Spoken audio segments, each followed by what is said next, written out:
Setelah itu Rasulullah bersabda, sesungguhnya Nabi Nuh ketika menjelang wafatnya, beliau berkata kepada anaknya. Nah, ini ada nasihat Nabi Nuh kepada anak-anaknya. Sesungguhnya aku berwasiat kepadamu berupa perintah tentang dua hal dan larangan berupa dua hal. Dua hal yang pertama, yang perintah itu, aku perintahkan kepadamu untuk meyakini bahwa tidak ada Tuhan selain Allah. Tauhid, bahwasanya tidak ada Tuhan selain Allah. Seandainya 7 lapis langit dan 7 lapis bumi diletakkan di sisi timbangan, sementara kalimat la ilaha illallah diletakkan di sisi lainnya, niscaya kalimat la ilaha illallah lebih berat timbangannya. Nah, jadi kalau ada langit dan bumi semuanya di satu sisi lagi adalah kalimat la ilaha illallah, niscaya kalimat la ilaha illallah lebih berat timbangannya. Aku juga berwasiat kepadamu bahwa seandainya 7 lapis langit dan 7 lapis bumi itu merupakan himpunan makhluk hidup, niscaya ia akan terhimpun dengan la ilaha illallah, subhanallah wa bihamdihi, sebab dengan kalimat-kalimat suci itu segala sesuatu terjalin, dan dengan kalimat-kalimat itu pula semua makhluk diberi rezeki.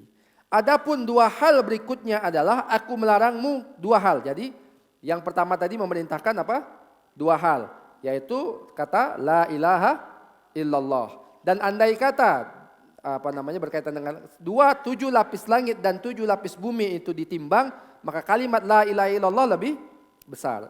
Dan nasihat yang kedua, bahwasanya apabila 7 lapis bumi itu merupakan himpunan makhluk hidup, niscaya ia akan terhimpun dengan kalimat la ilaha illallah subhanallah wa bihamdi. Dan dengan kalimat itulah Allah Subhanahu wa taala memberikan semua makhluk di dunia ini diberikan rezeki dengan kalimat la ilaha illallah dan subhanallahu wa bihamdi.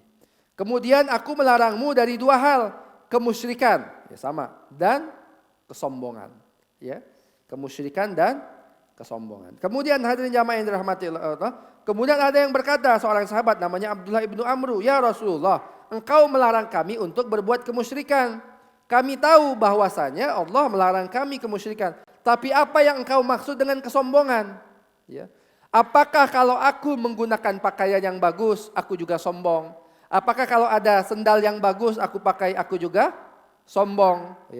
Apakah kalau ada sesuatu yang bagus aku pakai itu, apakah aku juga termasuk yang sombong?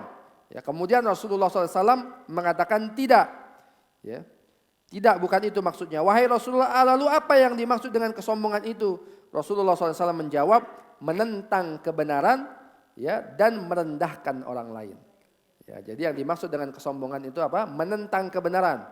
Sudah tahu ada kebenaran, mereka tentang kebenaran tersebut karena kesombongan diri. Yang kedua merendahkan orang lain, seperti iblis merendahkan Nabi Adam alaihissalam. Ana khairun minhu, aku lebih baik daripada dia. Jadi hadirin jamaah yang dirahmati Allah Subhanahu, itu yang dimaksud dengan sombong.